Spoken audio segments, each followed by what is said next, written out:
going to turn things over to our first speaker today, who is Rita Bencivenga from the University of Genoa. And she is going to talk about what is the gender dimension in research.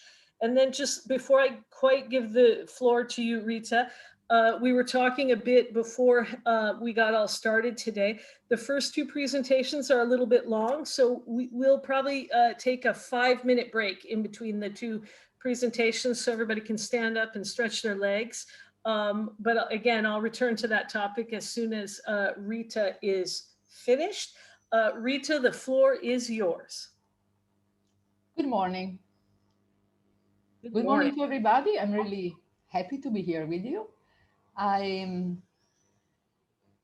share my screen now to show the slides.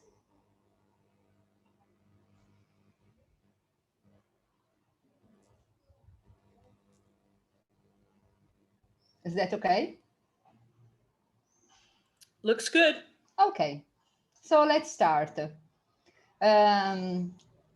The general learning objective of today's workshop is to understand the concepts, origins, and development of the importance of including a sex and gender dimension in research contents. And in particular, we aim at raising awareness of how to integrate a sex and gender dimension in the way research is not only designed, but also conducted and administered, and how this impacts the quality and societal relevance of the researchers' results.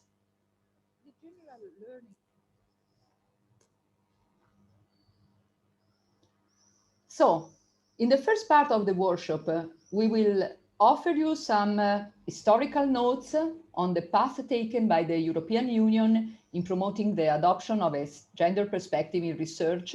And this is an easy path to follow because it is relatively recent compared to other disciplines.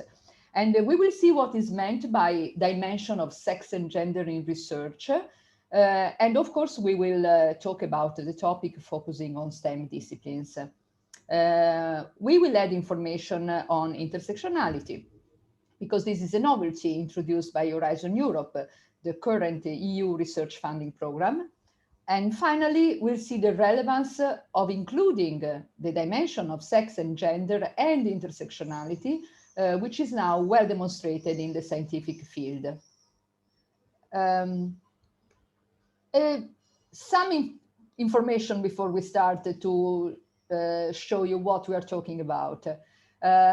The gender imbalance in the field is still high. We know that only 11% of software developers, 25% of Silicon Valley employees, and 7% of partners at venture capital firms are women. And which are some of the consequences of these? For example, that women in Britain, for just one country, but the figures are similar for other countries, are 50% more likely to be misdiagnosed following a heart attack, because heart failure trials generally use only male participants. Cars are designed around the body of reference men. So although men are more likely to crash, women involved in collisions are nearly 50% more likely to be seriously hurt. The average smartphone is 5.5 inches long, and it is too big for most women's hands, and it doesn't often fit in most of women's pockets. Speech recognition. Speech recognition software is trained on recordings of male voices. Google's version is 70% more likely to understand men. Women are more likely to feel sick when wearing a virtual reality headset. Another study found that fitness monitors underestimate steps during housework by up to 74%. But also other groups are under or misrepresented in facial recognition systems. For example, they cannot recognize transgender faces, especially during transition periods. And in the links at the bottom of the slide, you can read more about this information on two articles on the Guardian. So not scientific articles, but very well written.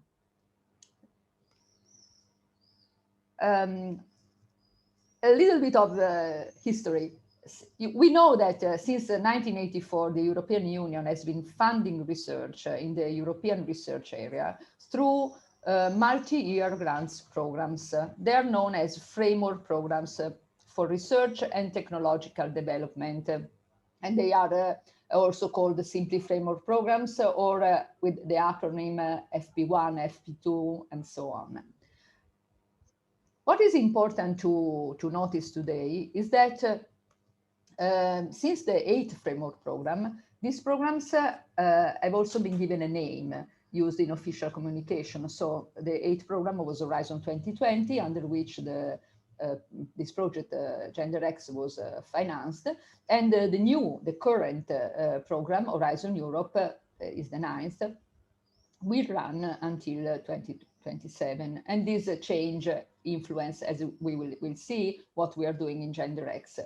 The last two programs are different in their specific objectives, and this is important to underline. Because while the emphasis in the previous programs was on technological development, in Horizon 2020 and now in Horizon Europe, the focus has shifted to innovation. And in fact, they are called framework programs for research and innovation, not a technological development like the previous one. And why this is important for you? Because adding a sex, gender, and or intersectional perspective to your research means adding innovation to your project. So in itself, this is a good reason to have good scores in your proposals and good research in your activities. But gender equality goes beyond the research programs because since the beginning of what at the time was called European Economic Community, the EU mentions gender equality in the founding treaty of the Rome founding treaty in 1957. It is already mentioned, but the European Community has been active for many decades on equal opportunities and on gender mainstreaming. There's no time now to go in details in this, but there is a long story. To summarize what has been happening, it is essential for you to keep in mind that organizations have taken three main strategic approaches to gender equality in the last few decades. The first is called Fix the Numbers. It focuses on increasing women's and underrepresented groups' participation. The second is called Fix the Institutions, and that promotes inclusive equality in careers through structural change in research organizations. And the third one is called Fix the Knowledge, or also more recently, Gendered Innovations, and that simulates excellence in science and technology by integrating sex, gender, and intersectional analysis into research. And by the end of this workshop, you will notice that the three approaches are still adopted, as none of them has yet reached its final goal. In this slide, you see the homepage of the website of the project Gendered Innovation. That will be your reference point for the third strategy I mentioned in the previous slide. Gendered Innovation was originally initiated at Stanford University in the United States in 2009, but then has been conducted with a joint agreement with the European Union. And it is important, the story of the Gender Innovation Project is on the website, so there is no need now to describe it in details. What is important, I think, for you to know is that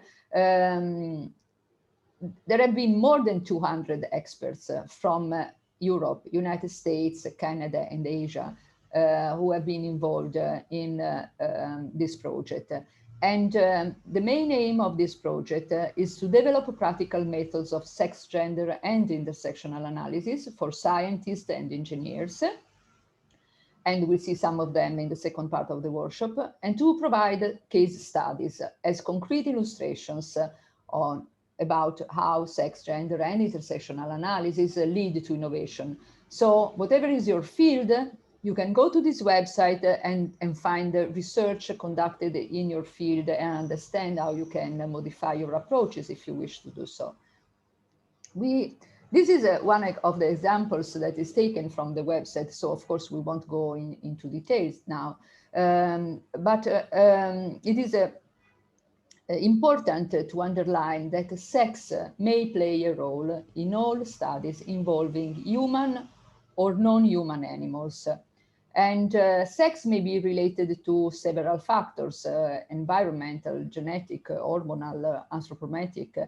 And the first thing to do as a practical suggestion is to perform a literature review to identify how sex may be relevant to your study. This can be done simply adding sex to the keywords that you use usually in your field. And it is important also to underline that sex should be paid attention to sex, if applicable to your research, should be paid in all stages of the research. So not only in identifying the problem, but also designing the research, or collecting and analyzing data, because if you don't give a feedback on the sex disaggregated data that you have analyzed, it is useless to perform a research, including sex. Disseminating the results. The same can be said for gender, the same similar process at least. So gender may play a role in studies involving humans. But there is a debate about the possibility that gender is not unique to humans, but this workshop is too short to go, because this is simply an introduction, so we won't deal with this aspect, but there is a debate also on that. Here again, what I recommend to do is visiting the link that is in this slide that you will receive at the end of the day, and you can go step by step and analyzing how you can organize your research. So if we want to summarize, you will perform a literature research, adding gender to your keywords, and consider the project's relevance concerning different gender identities or norms or relations. And also considering relevant factors intersecting with gender, that may be age or socioeconomic status or ethnicity of the participants. You should also reflect on your own gender assumptions concerning the project, of course, because sometimes we create biases in our research activities, and consider what opportunities may be missed by failing to analyze gender and intersecting factor. Sex and gender interact. So it is not only sex or gender. In many cases, you will have to address both, because sex and gender mutually shape one another to form individual bodies or cognitive abilities, and even disease patterns. It is important to underline that also your sex, the sex of the experimenter conducting animal studies, for example, can moderate an animal response to treatment. For instance, research finds that mice are less prone to exhibit pain in the presence of a male experimenter compared to a female experimenter. And this male observer effect is larger in female than in male mice. So in this case, the animals don't show pain when exposed to male pheromones. And why this is important? Because this phenomenon may throw into question all prior results from pain research. So again, you see where the innovation in your research can arrive, where when you consider research done in the past and adding a new perspective, you create innovation. Sex and gender, of course, interact also to shape the way we engineer and design objects, buildings, cities, and infrastructures. Therefore, recognizing how gender shapes sex and how sex influences culture is critical to designing quality research. To give a short explanation of this, I chose the case of pain because I think that unfortunately this may interest at some point of life many of us. So pain has both biological aspects because there are sex differences in electrical, ischemic, thermal pressure and muscle pain sensitivity. But pain has also cultural aspects because gender factors in how people report pain, how physicians understand and treat pain in patients. So what treatment a patient receives may depend on a patient's gender, but also on a physician's gender assumption. Gender norms, for example, may influence a person's willingness to report pain. These gender norms vary by ethnicity and also by other social factors. Physician gender assumptions may also influence treatments for women, men, and gender diverse individuals. A significant problem, and I wish to draw your attention to this particular aspect, is that we now know that clinicians often perceive women's pain to be psychological.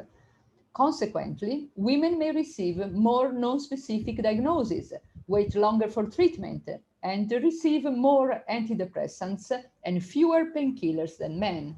And there is a case study on the Gender Innovation website that give you all the information about this.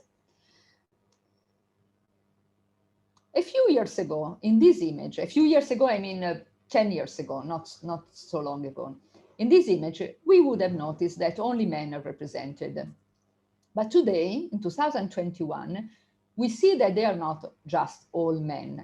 They are all Caucasians of similar age, able, or at least represented in so that any disability are not visible, dressed more or less the same way. In other words, we note a uniformity that goes well beyond the sex registry. And this observation introduces us to this concept of intersectionality. Genderex is financed by Horizon 2020. So officially in our project, we refer to sex and gender. But Horizon Europe has introduced a novelty, intersectionality. And you will notice, if you go and visit the website Gender and Innovations later on, that it refers to methodological tools for the sex, gender, and intersectional analysis. And this is a very recent development. 2 years ago, it wasn't like that. So specific funding will be dedicated to gender and intersectional research, to developing inclusive gender equality policies in support of the new European research area, and to empowering women innovators.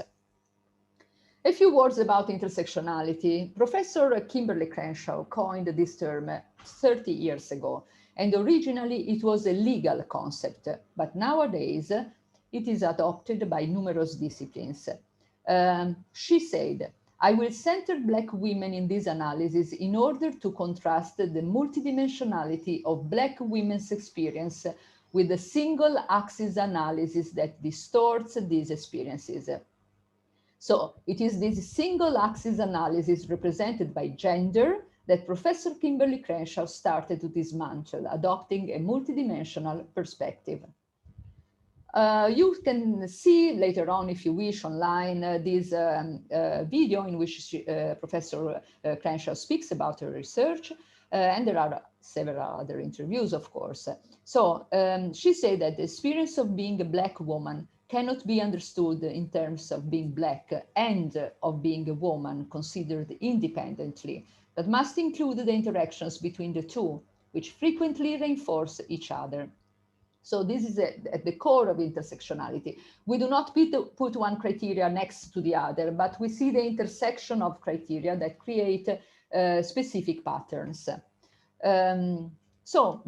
This is copied by the website.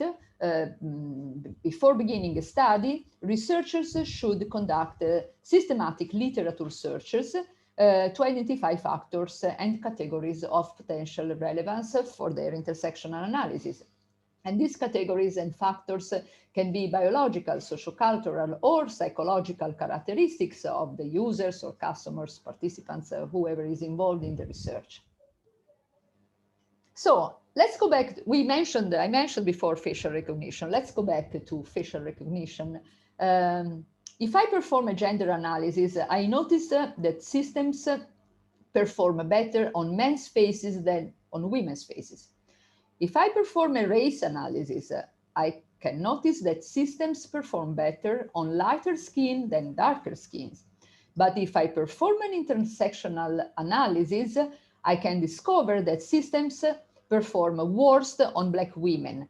And error rates were 35% for darker skinned women, 12% for darker skinned men, 7% for lighter skinned women, and less than 1% for lighter skinned men. So you get an idea, even very shortly, of the importance of including this aspect. To conclude this first part of the presentation, I listed here books that I think will be of interest for all of you, and they have been translated in several languages, so they are available not only in English. And all these authors are really very well known at worldwide level, so they are worth reading and reading their articles, seeing the interviews, and so on. As documents, I put here the link to the first and the third are the documents issued by the Gender Innovation Project. So you have not only the website, but also the books where you can find all the case studies analyzed in detail. And also this article that has been published on Nature in 2019, Sex and Gender Analysis Improves Science and Engineering, to give you more arguments, more topics to discuss. And then, since today we cannot address individually the disciplines that you are expert in, I always recommend these 4 videos that have been realized in a EU-funded project. And they are addressed to the general public. So even if you are not an expert in robotics or in mobility, looking at the videos, you can really get an idea of how computers, robotics, energy, and mobility may interact with the gender. So for the moment, that's all. Thank you for your attention. Thank you so much, Rita. That was great. Thank you for the terrific, both introduction to both sex and gender, but also to intersectionality and how important it is to both, remember and acknowledge that we are, all of us, made up of a multiplicity of identities. Not just sex, not just gender, but also race, nationality, ability, religion, class, education, and all of these things interact in interesting ways. But maybe more than anything, just a reminder that the androcentric nature of academia, all of academia, really isn't about human beings. Yeah. I mean, it really is about a very specific, gendered, raced, able-bodied individual. And I think